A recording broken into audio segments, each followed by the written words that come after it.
היי לכולן, גלן סנפורד כאן, מייסד, EXP, Realty, וזה הפודקאסט של ההתרחבות הבינלאומית שבו אנחנו מדברים עם סוכנים מכל העולם על המסע שלהם בתחום הנדל"ן, המסע שלהם ל-EXQ, מה הם עושים כדי לבנות את העסק שלהם היום. ואיפה הם רואים את העסק הולך בעתיד. אז זו שיחה ממש מרגשת שאני זוכה לקיים עם הרבה סוכנים מכל העולם. והיום יש לי את הכבוד לדבר עם קלרי אבז. היא עם EXP כבר כמה שנים. אבל קלר, ברוכה הבאה לפודקאסט. תודה רבה שהזמנת אותי, גלן, גאתי אותך. טוב. אני יודע שהיית בתחום סוכנויות הנדל"ן כבר זמן מה, ברמה כלשהי, סוחר עצמאי. בהתחלה, אולי עם כמה מפריעים, כמה אחרים, אבל אולי תוכלי לדבר קצת על המסע שלך בתעשייה הזו, ואיך הגעת ל-EXQ. אז לא נכנסתי את תחום הנדל"ן עד אחרי שהילדים שלי נולדו, והקטן ביותר כבר היה בבית ספר. ואני לא מצליחה לזכור איך זה קרה, אבל נכנסתי את תחום העברות. אז מצאתי אנשים שמגיעים מחול. אז הבנקים הגדולים.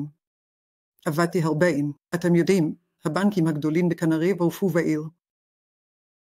ומציאת. רוב הסחירות, אבל גם כמה רכישות לאנשים שמגיעים מניו יורק, פרנקפורט, ניו דלהי בסך הכל. אז עשיתי את זה במשך כמה שנים. ואז עבדתי עבור סוכנות עצמאית, גם היא ממוקמת באזור קנרי וורף. אז תמיד עבדתי במפרח לונדון.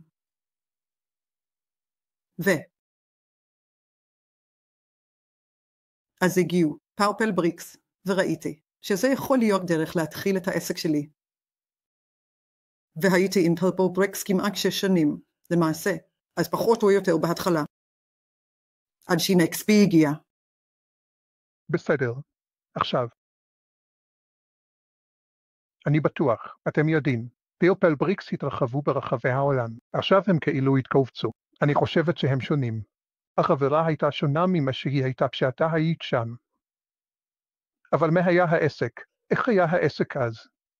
ואולי, איך זה מתנגד ל-EXP? אני חושב ששניהם מודלים של עצמאים במובן מסוים. על פני השטח, אני חושב שאנשים חשבו שזה, אתם יודעים, אנשים חושבים שזה דומה, אבל זה לא. כשאני הצטרפתי לפרפל בריקס לראשונה, זה היה חדשני. הם בהחלט היו משבשי שוק. הייתה תרבות מדהימה בחברה, אבל זה היה מאוד. אנחנו היינו בעלי עסקים. אבל באמת, מה שקרה לא היה כך. היינו תחת פיקוח. יומן, זמנים, עמלות. לא יכולנו לקבוע את העמלות שלנו, זה בטוח. היו לנו טריטוריות. יכולנו שיהיו לנו אנשים, צוותים בתוך הטריטוריה שלנו. אבל אפילו זה נקבע לנו. יכולנו שיהיו לנו רק סוגים מסוימים של אנשים. אז בעצם, היינו רק קבלנים. בסדר. וזה, בסדר, אתם יודעים, בשביל מה שזה היה. אבל אני חושב שזה פשוט סלל את הדרך ל-EXP. להיכנס. ולהציג את המודל שלהם יותר בקלות. לסוכני בריטניה, כי הרוב של סוכני בריטניה הם מעסקים. בזה, אתם יודעים, המעבר הזה תמיד אתגר עבור סוכנים, המעבר מעובד לביתי מעוסק.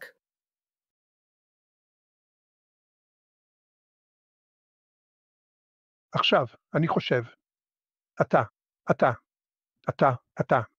ברור שנהנית להיות ב-EXQ, אבל מה זה? כמו, בניגוד, אתה יודע, עצמאי, אתה יודע, לבנים סגולות. אתם יודעים, ומה עוסק, פרפל בריקס, עצמאי, ו-EXQ, עצמאי. איך כל זה נראה? ובמיוחד עבור סוכנים שלא מהבריטניה. מה זה? איך נראה יום טיפוסי של סוכן בבריטניה, או סוחר? בכלל אחד, מהסוגים האלה של מודלים. אז, סוכן מעוסק או סוכן עצמאי. בואו נלך עם עוסק ואז משווה את זה שאתה יכול להיות. אני מניחתי. סוכן נדל"ן עצמאי רגיל, ברחוב הראשי.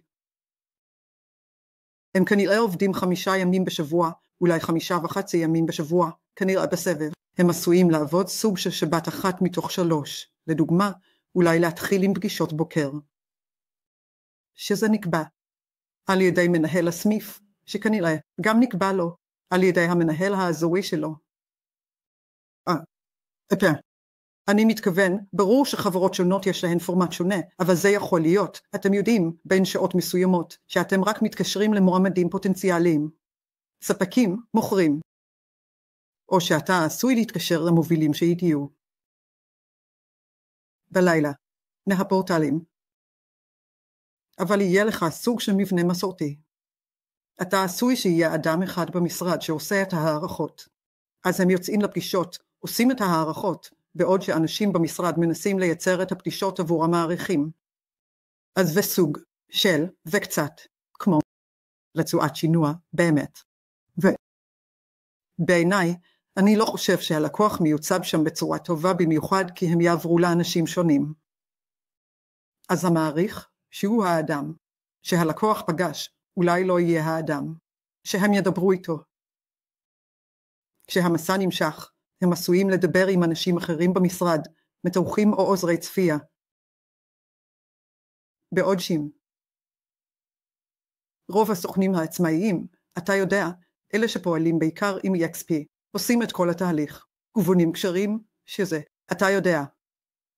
אני יודע שזה עסקה ועסקה פיננסית, אבל אני חושב שיש כך הרבה רגש. קשור בנדל"ן, אתה יודע, ואני. אני נוטה לעבוד עם אנשים שעשויים להיות בבית שלהם כבר 30 או 40 שנה וזה. זה שינוי גדול עבורם. אתם יודעים, הם משחררים בית משפחתי, ומצמצמים את המידות, אולי עוברים לאזור לגמרי שונה, ואינם מכירים את התהליך. אז, להיות מסוגל להחזיק את ידם, ולעבור אותם דרך שלב אחר שלב, אני חושב שזו זכות אמיתית, להיות מסוגל לעשות זאת. ואני לא חושב שהם היו מקבלים את זה אם הם היו רחימים, סוכן, מסורתי ברחוב הראשי. אז מה העסק שלך נראה כמו? מה זה?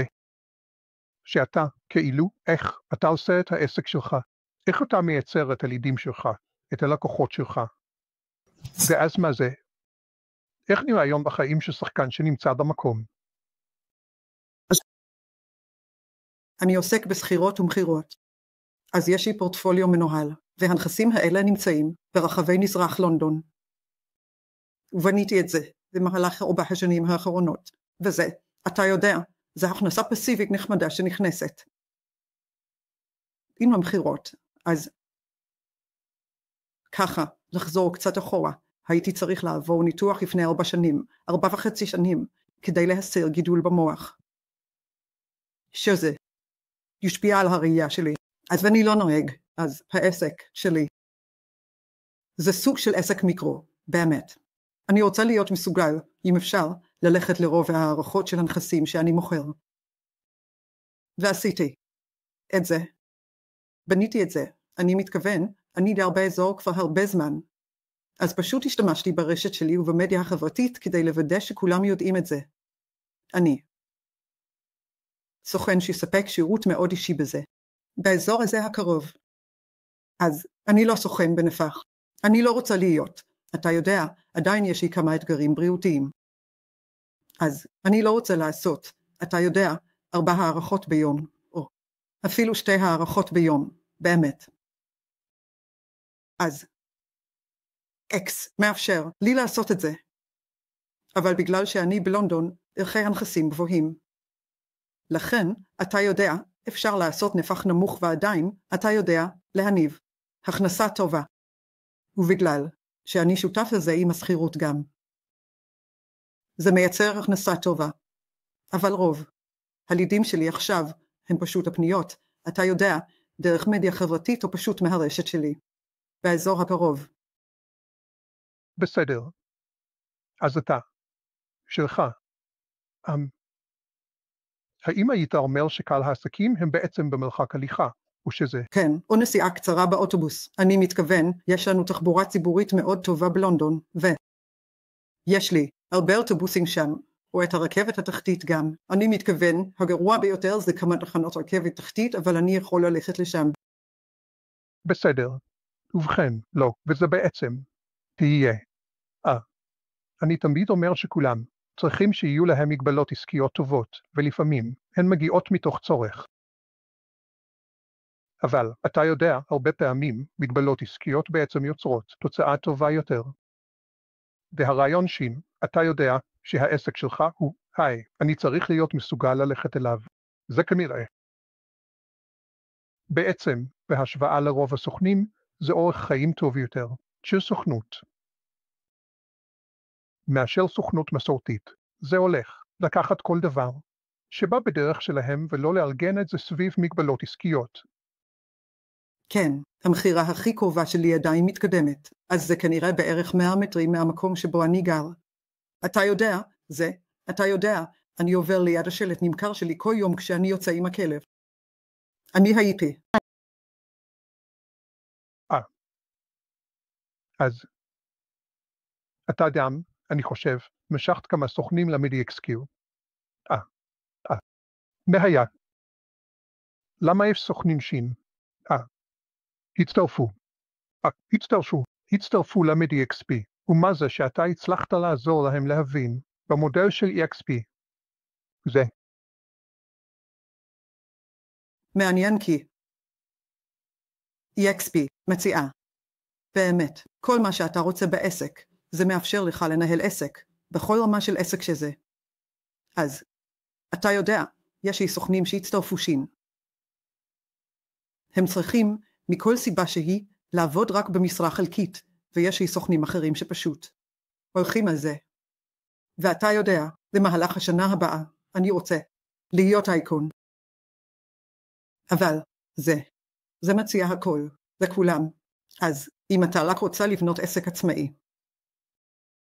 על פי עצמך, לנקור נכסים, לא ללכת לאירועים, לא ללכת לפגישות, זה בסדר גמור. אתה יכול לעשות את זה, אבל, מהצד השני, אתה גם יכול. אתה יודע, לבנות צוות. יש לי סוכן אחד מסוים שיש לו שאיפה בשנים הקרובות שיהיה לו. הוא פתח משרד אחד, הוא רוצה לפתוח עוד 2 משרדים ולבנות את הצוות שלו בדרך הזו. אין לי ספק שהוא יעשה את זה, אז זה פשוט. זה כלי, לבנות עסק בעזרת טכנולוגיה מדהימה, תמיכה מצוינת, הגעה גלובלית, אתה יודע, כי יש לנו הפניות גלובליות עכשיו. אתה יודע, האירועים הבינלאומיים. הייתי במיימי.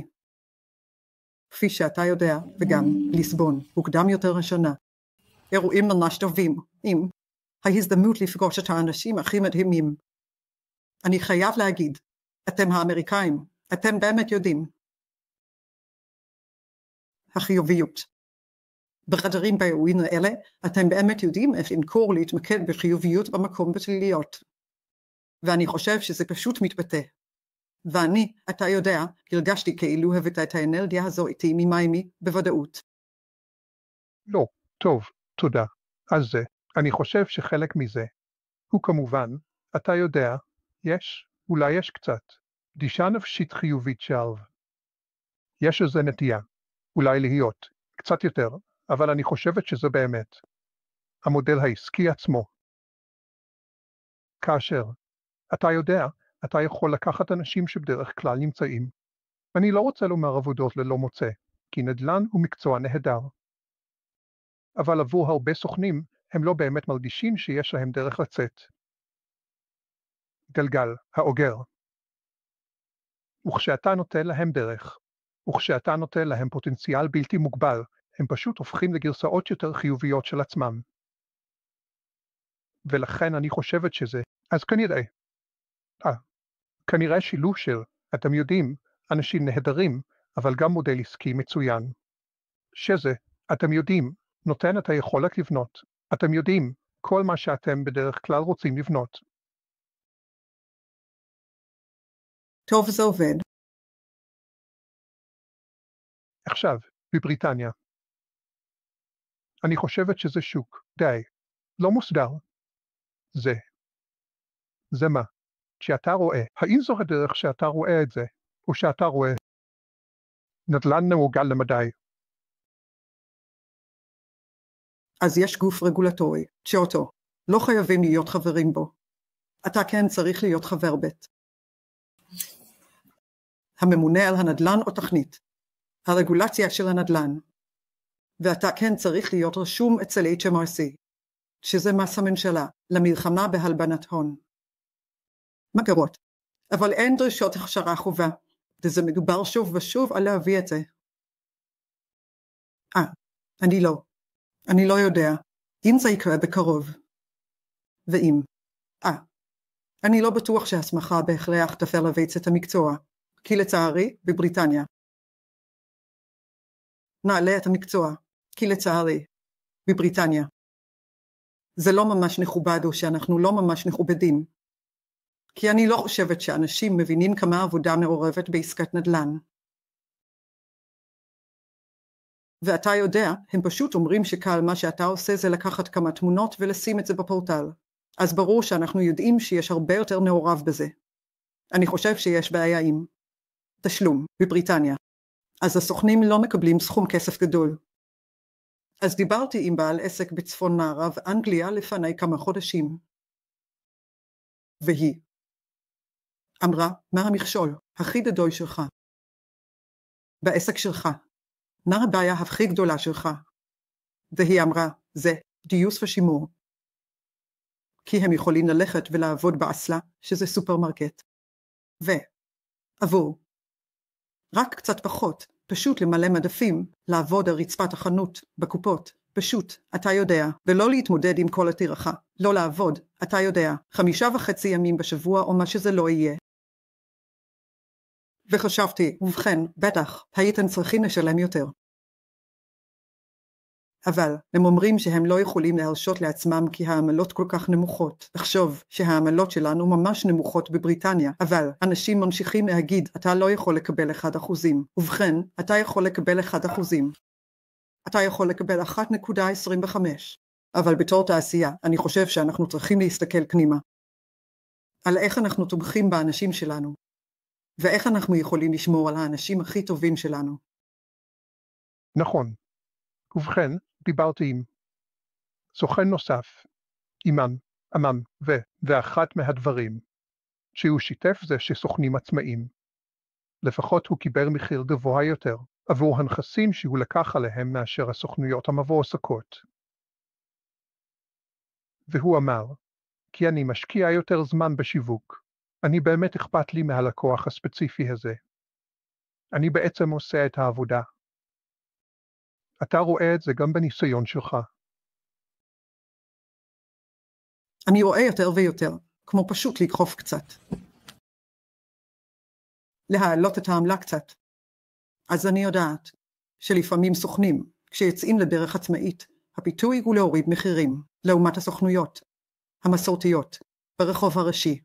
אני לא בטוחה שזה בהכרח אסטרטגיה טובה, אבל אתה יודע, אם זה עובד בשבילם. אבל כל עוד הם מציגים את זה בצורה כזו, שהם אומרים, אתה יודע, זה בגלל שאני סוכן חדש, אתה יודע, עסק חדש. אני רוצה לקבל כמה הוראות, אבל אתה יודע, אתה תקבל את השירות המלא. הטענה היא, אם תחתוך את שלך תשלום בחצי, אז אתה צריך להכפיל את כמות העבודה שאתה עושה. כדי לסגור את הקצוות, אם אפשר לומר. אז אני חושב כסוכן עצמאי של EXP, אני חושב שאני יכול להראות ערך טוב יותר לכסף, כי אתה פשוט מקבל אותי. אתה יודע, אתה מקבל אותי. אתה לא תעבור מיד ליד. אז אתה מקבל אותי. אתה יודע, יכול להיות שזה שיחות מחוץ לשעות העבודה, שלא תקבל אם היית עם סוכן ברחוב הראשי. וזה סוג של ליווי לאורך התהליך. והלקוחות רואים את הערך בזה. אז אני חושבת שזה יותר קל, אולי, להעלות את האחוז שלך אם אתה מצליח להראות ערך. וגם תדענה הערך שלך. נכון. ובכן, ואני חושב שיש, אתה יודע, אתה יודע, בארצות הברית, איפה שאני, כשהתחלתי למכור נדל"ן, מה שהבנתי. די מוקדם זה שהסוכנים הטובים, בדרך כלל יש להם יותר עסקים שהם יכולים לנהל. ובמידה מסוימת, אימן, אתה יודע, ככל שאתה משתפר בעסק, ומזהים אותך רק בגלל היכולת. אתה יודע, אמן. נהל את הזמן שלך. אתה תדרוש קצת יותר, במידה מסוימת, כך שתוכל לעבוד עם פחות לקוחות. תוך כדי מתן, ערך גבוה להם. וכך זה הופך להיות סוג של כמעט כלי מיון לומר, היי, אתה יודע, אני גובה מה שזה לא יהיה, 1.25, 1.5, 2%. אני לא יודע מה זה יהיה, אבל אתה יכול לומר, אתה יודע, אימם, אתה יודע, אני עושה עבודה טובה, ראית אותי בסביבה, אתה יודע, אני עושה עבודה טובה. וחלק מזה הוא, שאני גובה יותר בעיקר כדי שאוכל לעבוד עם מספר קטן יותר של לקוחות, ולכן זה בעצם הופך להיות סוג של הצעת מחירה גם, כדי לוודא שאתה יכול לספק שירות באיכות גבוהה. 100%, ויש בהחלט סוכנים. דיירות ברחבי המדינה, שיש להם רשימות המתנה, סוכני EXP, כי הם אומרים, ובכן, אני אקח רק את מספר הלקוחות הזה. העליתי את העמלה שלי. אני עכשיו הסוכן היקר ביותר בעיר, אבל אני אקח רק מספר קבוע של נכסים. והם יש להם רשימות המתנה. אני, פשוט. ואכן, EXP מאפשרת להם לעשות את זה. אבל עכשיו חלק מהסוכנים האלה מתחילים לבנות צוותים כך שכשהם מגיעים לקיבולת, לפחות יש להם חבר צוות שאיתו הם יכולים אולי לחלק את העבודה ולדעת שהלקוח הזה יקבל שירות בדרך הנכונה. הם יודעים כי זה סוכן שהם הביאו. נכון. דברים טובים, אז אתה תעריך את האיזון בין העבודה לחיים שלך, אמם. איך אתה עוקב אחרי העסק שאתה עובד עליו כרגע? אתה משתמש ב-CRM, או שאתה פשוט משתמש בטלפון שלך, או בגיליון אלקטרוני. איך אתה עוקב אחרי אנשים שאתה עובד איתם? אז, אני פשוט משתמש ב-CRM, אז אני. לופ זה ה-CRM שאנחנו כולנו משתמשים בו בבריטניה, ואז אני משתמש בפלטפורמה נוספת, שהיא פלטפורמת חיפוש לקוחות, שגם מפיקה דוחות מאוד מפורטים. אז, בכל פעם שאני מקבל ליד, אני אעשה דוח, וזה ייתן המון פרטים, אתה יודע, כולל סוג של סיכוני הצפה, מהירות אינטרנט ונכסים שנמכרו, ופשוט, המון נתונים על נכס ספציפי. ואני יכול ליצור קוד QR, ולשלוח את זה למדיום, ללקוח פוטנציאלי, וזה פשוט. אבל גם מבחינת חיפוש לקוחות. אתה יכול למצוא נכסים שלא נמכרו במשך כמה שנים. אתה יודע, אז אם אתה מסתכל על זה, כי אני נוטה לעבוד עם אנשים שהיו בבית שלהם הרבה זמן, אני יכול פשוט למקד נכסים שלא נמכרו במשך 25 השנים האחרונות או משהו כזה, ופשוט למקד את זה אם אני רוצה. אז זה גם כלי די שימושי. מצוין. שאלה אחרונה לפני שנשבור היום. אם אתה מדבר עם סוכן והם חושבים על לעבור להיות עצמאים עם EXP, מה יהיו כמה עצות שהיית נותן להם, כשמדובר בשקילה או במעבר, בפועל? אוקיי, אז תלוי מה המצב שלהם, המצב הכלכלי שלהם, אבל אני הייתי. שאל אותם או תציע להם לדבר עם סוכנים אחרים של EXP, אז אפילו אם אני האדם הראשון שהם דיברו איתו, פשוט לדבר עם סוכנים אחרים, ולראות מה הייתה החוויה שלהם. ואיך הם בנו את העסקים שלהם. ואז לראות איך זה יעבוד עבורם. אז יכול להיות שהם רוצים פשוט לשלוח מייל, והם הולכים להשיק את העסק שלהם, והם הולכים לשלוח מאות מכתבים ב3 החודשים הראשונים. או שזה יכול להיות שהם הולכים תכנו קדימה, אולי 6 חודשים, ויתחילו לבנות פרופיל את המותג האישי שלהם ברשתות החברתיות, באזור המיידי שלהם. אז פשוט תתחילו לתכנן, תעשו את המחקר שלהם, תחקור את המודלים האחרים אם אתם רוצים, אני לא מאמין שהם ימצאו אחד טוב יותר ממייקסקיו, אבל ישבה ביניהם. ודאגו שהם יבינו את הדקויות של המודל. אז כעסק, או להיות חלק מהעסק, אנחנו יודעים, כשאנחנו מדברים על קפיצה לאיכון וכל הדברים האלה. אבל, כמובן, סוכן שכיר לא מכיר את המונחים שלנו, אז תוודאו שהם מבינים את כל זה. יש סרטוני הסבר. תצפו בהם כמה פעמים ואז תשאלו שאלות. תמשיכו לחזור, תשאלו שאלות. תפגשו עם כמה סוכני EXP אחרים דם. תלכו לאירועים. יש לנו כנס בבריטניה ביוני. סוכני NONEXQ יכולים לבוא לזה ולצאת לברצלונה או למיאמי גם אם הם רוצים. כן, בטוח. טוב, דברים טובים. קלר, תודה רבה שלקחת את הזמן הערב לבקר. איתי ולשתף, עם סוכנים, מסביב לעולם. מה עובד בשבילך? איך הצלחת לגרום לעסק הזה לשרת את האינטרסים שלך? אחת מהביטויים האהובים עליי, היא שהמטרה של עסק היא לשרת את הצרכים של הבעלים. ורוב הפעמים, אנחנו משוכנעים שאנחנו הבעלים של עסק, אבל העסק בעצם מחזיק אותנו. וכשאתה באמת בעל עסק, אתה יכול לעצב אותו כך שיתאים לצרכים שלך, ועשית עבודה מדהימה בזה. אז, אתם יודעים, עבור מי שחושב על מה זה אומר לבנות עסק, שמשרת אותך. תחשוב על מה שאתה רוצה, מה שאתה צריך, ותבנה את העסק כדי לשרת את זה. אתה עדיין צריך להופיע כל יום, אתה עדיין צריך, תלך ותעשה את העבודה, אבל אתה יכול לגרום לה לשרת אותך, במקום שבו אתה נמצא. אז קלר, תודה רבה שהצטרפת. תודה לכולם שהקשבתם והייתם חלק מהמאזינים שלנו בפודקאסט. ועד הפעם הבאה. תודה לכולם, ותעשו יום נהדר.